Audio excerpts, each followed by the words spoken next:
নমস্কাৰ সকলোকে পুংখানুপুংখ জ্ঞান চেনেলটোৱে সকলোকে পুনৰবাৰ স্বাগতম জনাইছো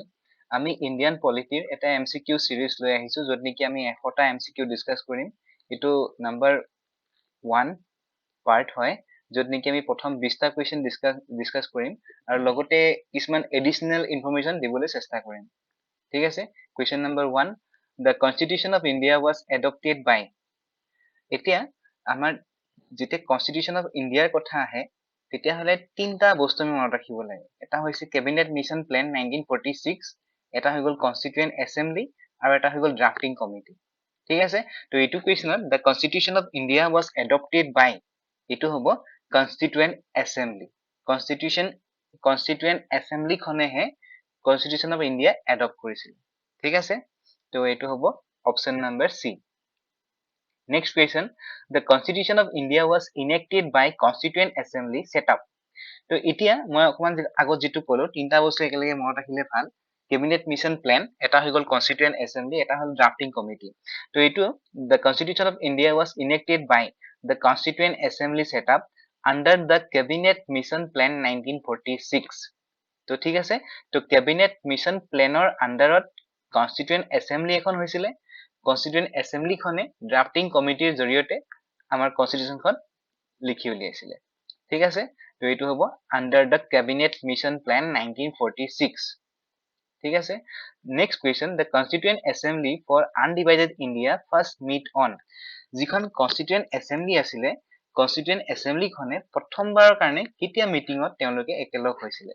ঠিক আছে এটো ইম্পৰ্টেন্ট কোৱেশ্চন হয় বহুত কিটা কোৱেশ্চনত অলৰেডি এটো সুধিছে তো এইটো হ'ব 9 ডিসেম্বৰ 1946 9 ডিসেম্বৰ 1946 আমি এনেদৰে মনত ৰাখিব পাৰো মানে আমাৰ 1947 ৰ যেহেতু আগষ্টত ভাৰতখন স্বাধীন হৈছিলে মানে ঠিক তাৰ 9 মাহৰ আগৰ 9 তাৰিখে এই প্ৰথমখন মিটিং হৈছিলে ঠিক আছে মানে স্বাধীনতা লাভ কৰাৰ 9 মাহৰ আগৰ 9 তাৰিখে এই প্ৰথমখন মিটিং হৈছিলে ঠিক আছে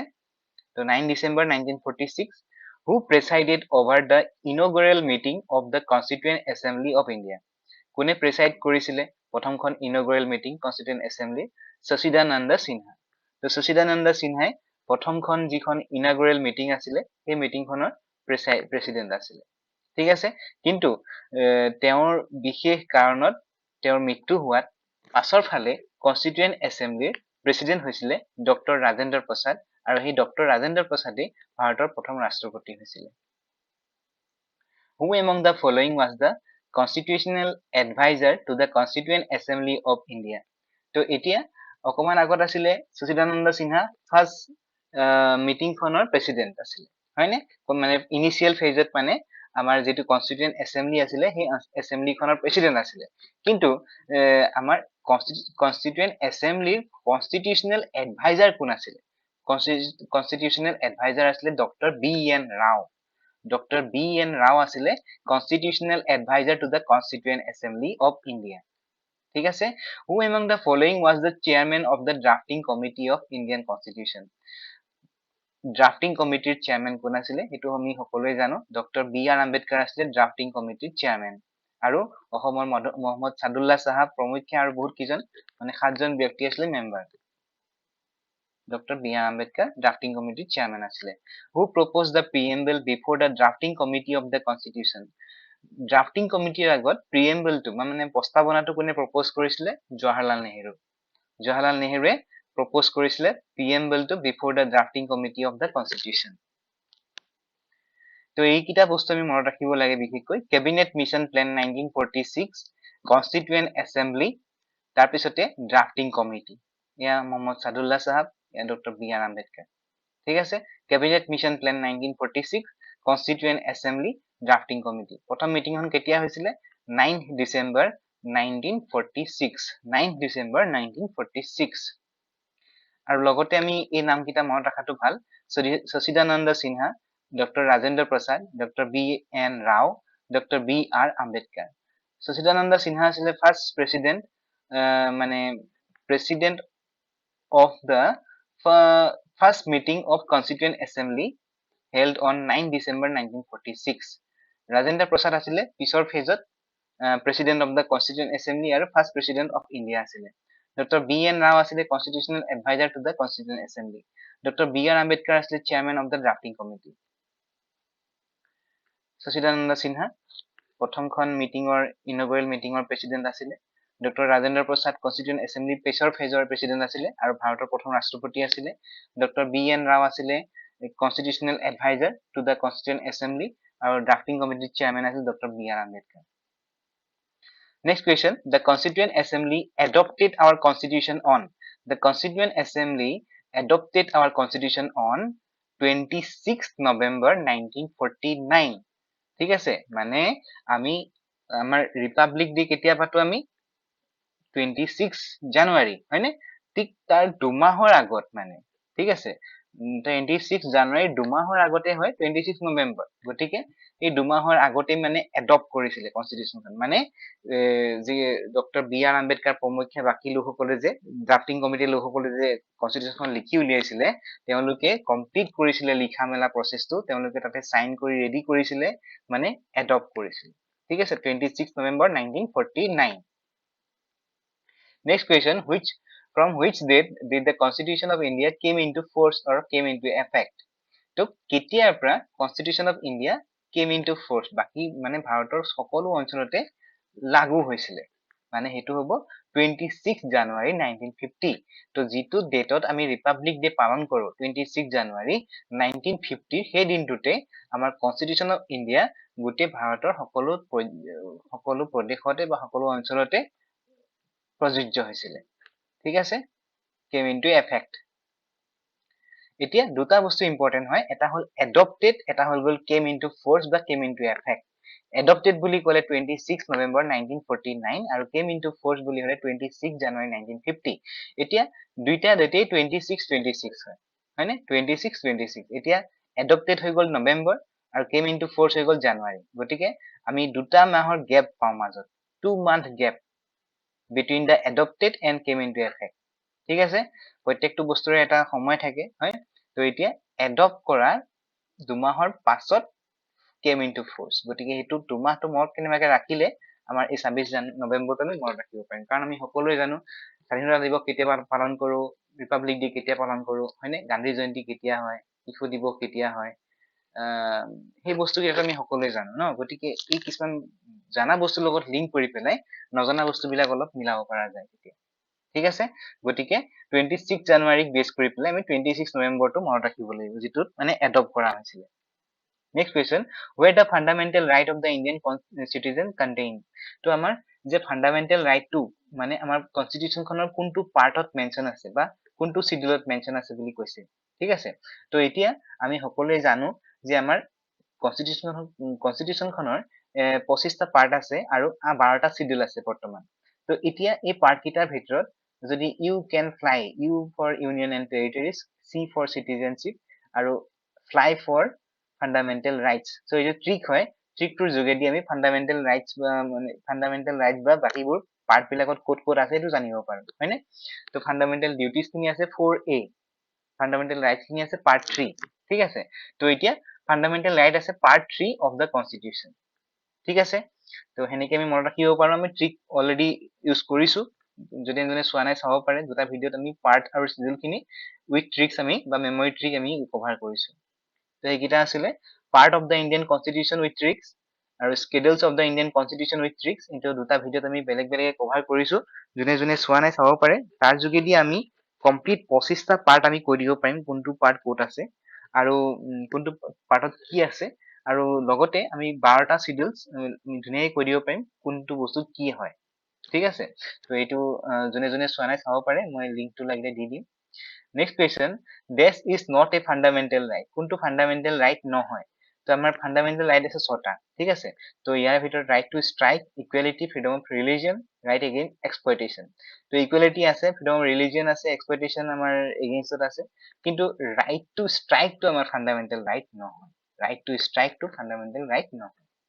Next, this has been ceased to be fundamental right. তাক অতৰাই দিয়া হল fundamental right ৰ কোনটো fundamental right ক অতৰাই দিয়া হল right to property, right to constitutional remedy, right to equality, all of the above. এতিয়া right to property টো আমাৰ fundamental right ৰ পৰা অতৰাই দিয়া হৈছে right to property fundamental right ৰ পৰা অতৰাই দিয়া হৈছে ঠিক আছে তো এইটো অতৰাই দিয়া হৈছে according to 44th amendment 1978 ঠিক আছে তো এইটো changes in the fundamental right আগতে 7টা আছিল ফান্ডামেন্টাল রাইট কিন্তু এতিয়া তাৰ পৰা এটা মাইনাস কৰা হ'ল মানে অতৰাই দিয়া হ'ল এতিয়া আছে ফান্ডামেন্টাল ৰাইট 6টা তো এই যে অতৰাই দিয়া হ'ল কেতিয়া অতৰাই দিয়া হৈ গ'ল right to property removed according to 44th amendment act 1978 ঠিক আছে 42nd amendment টো ইম্পৰ্টেন্ট হয় 42nd amendment টো মিনি কনস্টিটিউশন বুলি কোৱা হয় য'ত নেকি আমি ফান্ডামেন্টাল ডিউটিজ খিনি এড কৰিছো আৰু বহুতখিনি সৰু সুৰা চেঞ্জেস কৰা হৈছিল 42nd amendment টো যাক মিনি কনস্টিটিউশন বুলি কোৱা হয় 1976 আৰু এটো হৈ গ'ল 44th amendment 1978 যাৰ যোগেদি আমি ৰাইট টু প্ৰপাৰ্টি আমি অতৰাই দিছো ঠিক আছে next question total number of fundamental duties mentioned in the constitution is আমাৰ কনস্টিটিউশনে যি ফান্ডামেন্টাল ডিউটিজৰ কথা আমাক মেনশন কৰিছে তাত কিটা ফান্ডামেন্টাল ডিউটিজৰ কথা উল্লেখ কৰিছে তাত ফান্ডামেন্টাল ডিউটিজ আছে 11টা ঠিক আছে 11টা ফান্ডামেন্টাল ডিউটিজ তো এতিয়া যেটো নতুনকে এড কৰিলে হেতু কি হয়নো 11 নম্বৰ ফান্ডামেন্টাল ডিউটিটো কি হয়নো to provide opportunities for the education to the children between 6 to 14 years of age and duty as parent to ensure that such opportunities are being awarded to their child তো আমাৰ 6 বছৰৰ পৰা 14 বছৰৰ ভিতৰত যিকোনো ল'ৰা ছোৱালীয়ে এডুকেশ্যনৰ সুবিধা ফ্ৰীকে পাব লাগে আৰু এজ এ গাৰ্জেন প্ৰত্যেকজন গাৰ্জেনে নিজৰ ল'ৰা ছোৱালীক সেইখিনি সময়ত ল'ৰা ছোৱালীক ভালকে পঢ়াব লাগে বা স্কুললৈ পঠাব লাগে তো এইটো আসলে 86 amendment 2002 ৰ যোগেদি আমাক এড কৰা হৈছিল এই ফান্ডামেন্টাল ডিউটিজ ঠিক আছে ফান্ডামেন্টাল ডিউটিজ টো এড কৰা হৈছিল according to 86 amendment 2002 তো আমি এনেকে লিংক কৰিব পাৰো 2002 2002 তুমি কোনটো ক্লাছত বা কি পঢ়ি আছিলা তো হেতুৰ লগত লিংক কৰি পেলাই যে হেতু বয়সতহে এটো ফান্ডামেন্টাল ডিউটিজ দিয়া হৈছিল বুলি মনত ৰাখিব পাৰো ঠিক আছে The total number of fundamental rights mentioned in the constitution is fundamental right ৰ কথা মেনশন কৰা আছে 6টা বৰ্তমান 6টা আগতে 7টা আছিল আৰু ফান্ডামেন্টাল ডিউটিজ হৈ গ'ল 11টা ঠিক আছে তো ফান্ডামেন্টাল রাইটস কিটা আমি এনেকে মনত ৰাখিব পাৰো EFEFEC E মানে হৈছে ইকুৱেলিটি F মানে হৈছে ফ্ৰীডম E মানে হৈছে এক্সপ্লইটেশন F মানে হৈছে ফ্ৰীডম অফ ৰিলিজন E মানে হৈছে এডুকেশন এণ্ড কালচাৰ C মানে হৈছে কনস্টিটিউশনাল ৰেমেডি ঠিক আছে আৰু বি আৰ আম্বেদকাৰে constitutional remedy soul of constitution বুলি কৈছে কিয়নো এইটো ফান্ডামেন্টাল ৰাইটৰ যোগেদি আমি এই বাকি কিটা আমি প্ৰটেক্ট কৰিব পাৰো বা আমি যদি কিবা হেনেকুৱা দেখো কোনবাই মিসইউজ কৰিছে তেতিয়াহলে আমি সুপ্ৰিম কোৰ্টৰ ওচৰত যাব পাৰো ঠিক আছে ফান্ডামেন্টাল আছে 6টা EFEFEC Who is the ex-officio chairman of Rajya Sabha আমাৰ দুখন সদন আছে হয়নে মানে আপাৰ হাউস লোৱাৰ হাউস ৰাজ্য সভা লোৱাৰ লোকসভা এতিয়া ৰাজ্য সভাৰ হেড হৈ গল ex-officio chairman কোন হয় হেজন প্ৰেসিডেন্ট নে ভাইস প্ৰেসিডেন্ট নে প্ৰাইম মিনিষ্টাৰ নে স্পিকাৰ অফ দা লোকসভা এতিয়া যি সদন লোৱাৰ সদন যিটোত হয় লোকসভাৰ হেড হৈ গল স্পিকাৰ লোকসভাৰ হেডজন হৈ গল স্পিকাৰ কিন্তু ৰাজ্যসভাৰ হেড হৈ গল ex-officio chairman যোন হল ভাইস প্ৰেসিডেন্ট হৈ গল ex-officio chairman of the Rajya Sabha ঠিক আছে ex-officio chairman of the Rajya Sabha এতিয়া পাৰ্লিয়ামেন্ট বুলি ক'লে তিনটা বস্তু আহে এটা হৈ গল প্ৰেসিডেন্ট আৰু এটা হৈ গল আৰু দুটা হৈ গল টু হাউসেস মানে লোৱাৰ হাউস এণ্ড আপাৰ হাউস এতিয়া আপাৰ হাউস বুলি ক'লে ৰাজ্য সভা হেড কৰে ভাইস প্ৰেসিডেন্টে যাক কোৱা হয় ex-officio chairman of the Rajya Sabha লোৱাৰ হাউস হৈ গল লোৱাৰ হাউসৰ হেড হৈ গল স্পিকাৰ অফ দা লোকসভা লোৱাৰ হাউসৰ হেড হৈ গল স্পিকাৰ অফ দা লোকসভা তো ৰাজ্য সভাক কয় কাউন্সিল অফ ষ্টেটছ আৰু লোকসভাক কয় house of people Next question. The Vice President letter to resignation is to be addressed to. Vice President যদি resignation দিয়ে কাক এড্ৰেছ কৰিব কালে পঠাব তো এটো আমি জনা উচিত ভাইস প্ৰেসিডেন্টে সদায় প্ৰেসিডেন্টক এড্ৰেছ কৰে আৰু প্ৰেসিডেন্টে সদায় ভাইস প্ৰেসিডেন্টক এড্ৰেছ কৰে মানে প্ৰেসিডেন্টে যদি ৰেজিগনেশন দিয়ে ভাইস প্ৰেসিডেন্টক দিব আৰু ভাইস প্ৰেসিডেন্টে দিলে প্ৰেসিডেন্টক দিব ঠিক আছে তো এটো ইম্পৰ্টেন্ট হয় ভাইস প্ৰেসিডেন্টে ৰেজিগনেশন দিব প্ৰেসিডেন্টক আৰু প্ৰেসিডেন্টে দিব ভাইস প্ৰেসিডেন্ট মানে ভাইস ভাৰ্সা হয় তো প্ৰেসিডেন্টে দিয়ে ভাইস প্ৰেসিডেন্টক আৰু স্পিকাৰে দিয়ে ডেপুটি স্পিকাৰক ঠিক আছে তেনেকে ভাইস প্ৰেসিডেন্টে দিব প্ৰেসিডেন্টক ডেপুটি স্পিকাৰে দিব স্পিকাৰক ঠিক আছে তো ৰেজিগনেশন মনত ৰাখিব পাৰি বাই ডাইৰেকচনেল হয় মানে ইজনে সিজনক দিয়ে সিজনে ইজনক দিয়ে ইজনে সিজনক দিয়ে সিজনে ইজনক দিয়ে ঠিক আছে ইম্পৰ্টেন্ট হয় এটো সদায় প্ৰেসিডেন্টে ৰিজাইন দিব ভাইস প্ৰেসিডেন্টৰ হাতত আৰু ভাইস প্ৰেসিডেন্টে প্ৰেসিডেন্টৰ হাতত Who elect the vice president কোনে ভাইস প্ৰেসিডেন্টক ইলেক্ট কৰে তো এটা ইলেক্টৰেল কলেজ থাকে ঠিক আছে য'ত নেকি গোটেইবিলাক এমপি থাকিব মানে both the house consisting of members of parliament তো সেই কলেজখনে ভাইস প্ৰেসিডেন্টক সিলেক্ট কৰিব পাৰে কিন্তু যিজন স্পিকাৰ হ'ব সেই স্পিকাৰজন কিন্তু লোকসভাৰ এমপি সকলৰ ভিতৰৰ পৰা সিলেক্ট কৰা হ'ব কিন্তু প্ৰেসিডেন্টক কিন্তু গোটেই এমপি প্লাস এমএলএ সকলে মিলি পেলাইহে প্ৰেসিডেন্টক জিকায় ঠিক আছে প্ৰেসিডেন্টৰ ইলেকশনটো অলপ বেলেগ ভাইস প্ৰেসিডেন্টৰ ইলেকশনটো বেলেগ আৰু স্পিকাৰৰ ইলেকশনটো বেলেগ ঠিক আছে electoral college consisting of members of the parliament. Next question, untouchability is abolished and practice is punishable according to which article? Untouchability ahibo article 17. Article 17. So keteman important article hoy gol. Article 15 prohibition of discrimination. Article 16 opportunity in employment. 17 hoy gol untouchability. 18 হৈ গল abolition of titles 19 হৈ গল freedom of speech যাৰ যোগেদি আমি internet use কৰাৰ পইণ্টটো পাওঁ যে আমি নিজৰ ইন্টাৰনেট আমি ইউজ কৰি পেলাই আমি কিবা এটা মতামত প্ৰকাশ কৰিব পাৰো হেতু freedom of speech ৰ আন্ডাৰতে আহে article 19 তো এইকিটা কেটেমান most important articles next question in case a president dies while in office the vice president can act as a president for a maximum period of যদি প্ৰেসিডেন্টজন কিবা কাৰণতে অফিসতে ধৰা ঢুকাই থাকিলে তেতিয়া হলে তেখেতৰ চাৰ্জটো কোনে ল'ব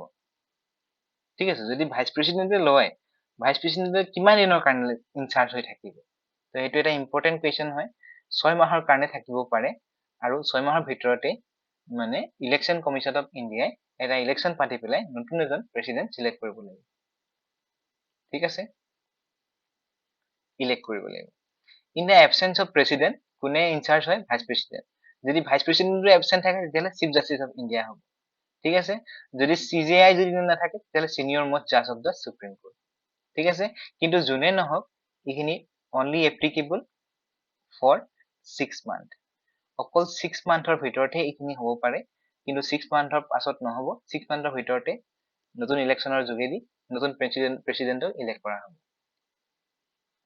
Next question, the last question. Which of the following state has been maximum number of members to the Rajya Sabha? Rajya Sabha MP কাৰ সবতকে বেছি কোনখন ৰাজ্যৰ সবতকে বেছি তো এটি আমি সকলোৱে জনা উচিত যে সবতকে পপুলাৰ ষ্টেট কোনখন হয় আমাৰ যে 120 কোটি পপুলেশন আছে according to 2011 সেন্সাস 120 কোটি জনতাৰ প্ৰায় 20 কোটি জনতা হৈ গল উত্তৰ প্ৰদেশৰ আৰু উত্তৰ প্ৰদেশে highest number of MP represent কৰে ৰাজ্য সভালে 31 আৰু লোকসভালে হৈ গল 80 ঠিক আছে তো ম্যাক্সিমাম নাম্বাৰ অফ মেম্বাৰ্স তাৰ লোকসভা এন্ড ৰাজ্যসভা দুটাৰে আনসাৰ হল উত্তৰ প্ৰদেশ আৰু এটা কাৰণে ইম্পৰ্টেন্ট হয় most popular state in our India so কি এৰিয়াৰ ফালৰ পৰা ডাঙৰ হৈ গল ৰাজস্থান কিন্তু পপুলেশনৰ ফালৰ পৰা ডাঙৰ হৈ গল উত্তৰ প্ৰদেশ আৰু পপুলেশন হৈ গল এপ্ৰক্সিমেটলি 20 crores ঠিক আছে আৰু এটা সবতকে ডাঙৰ এটা পইণ্ট এটো এটা ইম্পৰ্টেন্ট কোৱেশ্চন হ'ব পাৰে গোটেই ওয়াৰ্ল্ডৰ ভিতৰত লেংথিয়েষ্ট ৰিটেন কনস্টিটিউশন হৈ গল ইন্ডিয়ান কনস্টিটিউশন ঠিক আছে যিমান বিলাক কনস্টিটিউশন আছে গোটেই পৃথিৱীত তাৰ সবতকে দীঘল ৰিটেন কনস্টিটিউশনে হল ইন্ডিয়ান কনস্টিটিউশন ঠিক আছে সকলোৱে আমি ইতিমধ্যে গম পাইছো যিকোনো ধৰণৰ কোৱেশ্চন দিয়াৰ সময়ত আমি দেখা পাও যে নেশনাল জিকে খুদিলে জিওগ্ৰাফি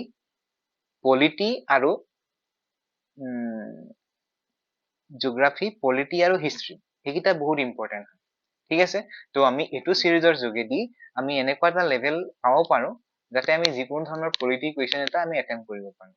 হয় তো ইম্পৰ্টেন্ট হয় পলিটিও ইম্পৰ্টেন্ট জিওগ্ৰাফিও ইম্পৰ্টেন্ট হিষ্ট্ৰিও ইম্পৰ্টেন্ট ইকোনমি ইম্পৰ্টেন্ট তো এনেকৈ আমি পাৰ্ট কে বস্তুখিনি চাবলৈ চেষ্টা কৰিম at least history geography polity economy আমি 100টা এমসিকিউ ডিসকাস কৰিম এনেকৈ 20টা কৈ যাতে সকলো ধৰণৰ পৰীক্ষাৰ কাৰণে আমাৰ হৈ যায় ঠিক আছে এইখিনি আসলে আজিৰ মেইন পইণ্ট যদিহে কন্টেন্ট খিনি উপযোগী বুলি ভাবিছে তেতিয়াহলে সাবস্ক্ৰাইব কৰক আমাৰ চেনেলটো thanks for watching stay safe and healthy always keep learning thank you